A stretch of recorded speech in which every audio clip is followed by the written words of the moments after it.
सानाम खोना मांग ते सावता तरास ऑफिशियल यूट्यूब चैनल रे सानाम को आगे सांगुन अतंग दाराम तहन कना मारांग को इना सिविल गोर जोहार और हुडिंग को दुलोर सुमिन चलाबन कना मा तेहें और मिड वीडियो आगु कति सेटेर कान ताबोना ओना दो मिड थुती आगु कते गे ओना थुती रिना ᱧᱩᱛᱩᱢ दो होयो कना बायरी मा इनखान सानाम को गे मुचाद हाबिज बन आजम साई का मा बायरी नोआ बायरी कथा दो आबोआ अड़े कान गया और नोआ कथा दो आबो गेबन मेना आबो जुदी नितो निया जुग रे बायरी इदी कते गोटा धरती सेट बन कोयोगा ताले खान बन बुझ जामा नोआ पृथ्वी रे दो बायरी ते को पेरेज अकदा और नुकु बायरी दो नितो सुमुंग दो बांग पाहिल खन गे नोआ धरती तो को टपाव अगु अकदा फेडात खन गे जुदी बन तुनखी तलाश इदिया ताले खान बन बड़ाई नाम दाड़िया सानाम ठाव रेगे बायरी दो मेना अकाट कोआ आबो दो नोंका बो मोने जोंगा जे बायरी दो बाहरे रेगे मेना कोआ मेनखान उनका दो बांग बायरी दो अपनार ओड़ा रेहो मेना कोआ अपनार आतु रेहो मेना कोआ आबो दिसोम रेहो मेना कोआ बाहरे दिसोम रेहो मेना अकाट कोआ और नुकु बायरी दो सानाम दिसोम रेगे को छराओ मेना अकाट कोआ बायरी कोआ मकसद दो बाड़ी डहार ते ताड़ाम कते ओड़ा संसार खन एतहब कते दिसोम रेना बाड़ी एकाए को तहेना उनको दो मानमिया जीवी हताव रेहो पच रे दो बाको तहेना उनकुआ मोने जीवी रे दो दाया माया मेनते गे बानु तकुआ उनको दो मिद लेकाते दो पापी होड़ होबन मेन दाड़िया कोआ नाहा जुग रेन बायरी दो जंगी गे कना को आदि मारांग खन गे पाकिस्तान दो आबो भारत दिसोम रिनिज बायरी कनाय ओनाते आबो भारत दिसोम रेना जान माल खुती रेना लगातार छुटेव कना नोय हाले गे 2024 दो ना जुलाई चांदो रे जम्मू रे आबो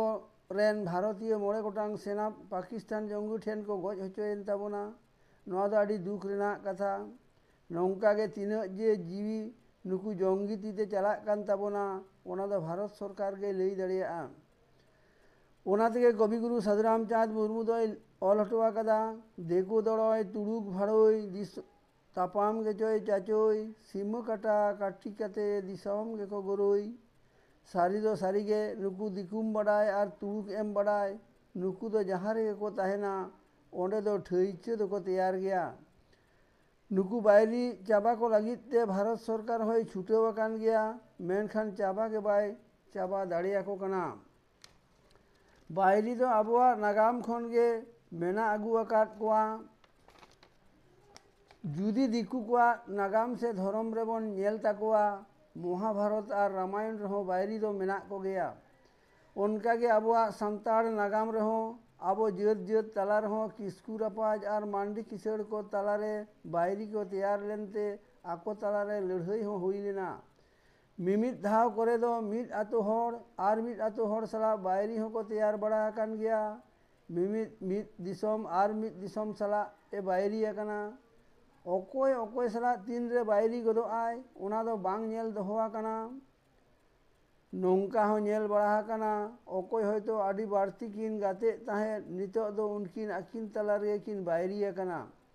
नाहा दो रोड हो बांकिन रोड जोंगा नितो दो नौकान जुग रेबन सेटेर अकना होड़ पिछु गेबन बायरी अकना नाहा रेना घारंज सेट जुदी बन कोयोगा आबोआ घारंज रे आबो तला रे मानमी बन बायरी बन तैयार अकना आबोरेन आयो बाबा किन हारा बुरु गेट बोना आबो किन संसारात बन खान आदो आयो बाबा गेबन गेट भिना गिडी काट किना आदो बाबन मेना आबो तेगे आयो बाबा ठेन खन बन बायरी ना हानहार आयो आर किमिन तलारे सुलुक बनू तकिनते एपेर हेंडेज तला तेकिन बायरी अकना गिदरे हो आज बाबा हा कथा बांग आंजम कते आज बाबा सला ए बायरी अकना बाहरे बायरी खन दो घारंज बायरी दो आड़ी खतरनाक गया नोआ ते दो बाड़ी खन आर हो बाड़ी हुई दाड़िया आदो बायरी इदी कते दो आर चेत कोबन मेन दाड़िया आदो जहाँ सरकार अंडर रे मेना बोना जहाँ सरकार कामी दो आबुआ हरदम भुलई एमो रेना कथा कोई कथाय ताबन कना उनी सरकार हो नितो दो ᱟᱵᱚ ᱴᱷᱮᱱᱮ ᱵᱟᱭᱨᱤᱜ ᱠᱟᱱᱟ ᱪᱮᱫᱟᱜ ᱥᱮ ᱩᱱᱤ ᱦᱚᱸ ᱱᱤᱛᱚᱜ ᱫᱚ ᱟᱵᱚᱣᱟᱜ ᱟᱭᱢᱟ ᱞᱮᱠᱟᱱ ᱫᱟᱵᱤ ᱥᱮ ᱨᱮᱸᱜᱮᱡ ᱵᱟᱭ ᱢᱮᱴᱟᱣᱮᱫ ᱛᱟᱵᱚᱱᱟ ᱟᱨ ᱟᱵᱚ ᱫᱚ ᱨᱟᱜ ᱦᱚᱪᱚ ᱟᱠᱟᱜᱮ ᱢᱮᱱᱟᱭᱟ ᱢᱟᱥᱮ ᱟᱫᱚ ᱵᱟᱭᱨᱤ ᱫᱚ ᱵᱟᱢ ᱢᱮᱛᱟᱭᱟ ᱱᱚᱜᱼᱚᱭ ᱱᱤᱛ ᱦᱟᱹᱵᱤᱡ te धर्म कोड के बाय एम आकाद बोना और नॉय सानताड़ी ते पढ़ा रे आयमा कॉलेज करे पढ़ाव होचोरना दाव के बाय एमा बन कना से आयमा स्टेट करे उनकान दाव को बाय एमा बन कना नितो ओना को दाबी दावा बन खोजो कान खान आबो के आरहो बायरी मोनेत बोना मा आदो चेत बो चिके दाड़िया बायरी लगा गिडी काते आबोआ समाज ओका लेकाते बोन लहाय ताबोना ओना इदी काते आबो आडी मुहिम रेबो पड़ाव कना नॉय हाले मिट घटना घटावेना जम्मू कश्मीर रेना पहलगांव बोईसरन टूरिस्ट प्लेस रे बारगेल तुरुई हर जंगिया सेंगेल टुटी तेको गज होचोयना एकेन हिंदू हर गे आडी दुख सला तेना हाहाड़ा घटना नौका गे नुकु बायरी दो तीना जे जीवी को नसावेत ताबोना ओना रेना लेखा जोखा दो बनुआ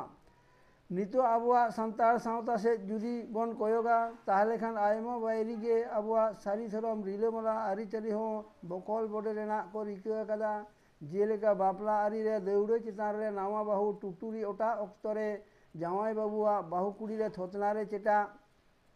साला बोहनई उपरुम अक्तरे दाल दापाल नुआ ते दो आबो संतार सावता रेना नापाय आरे चली बदनाम आगु रेना चितर गे दिसम हर तला रे को उदु सोदरेदा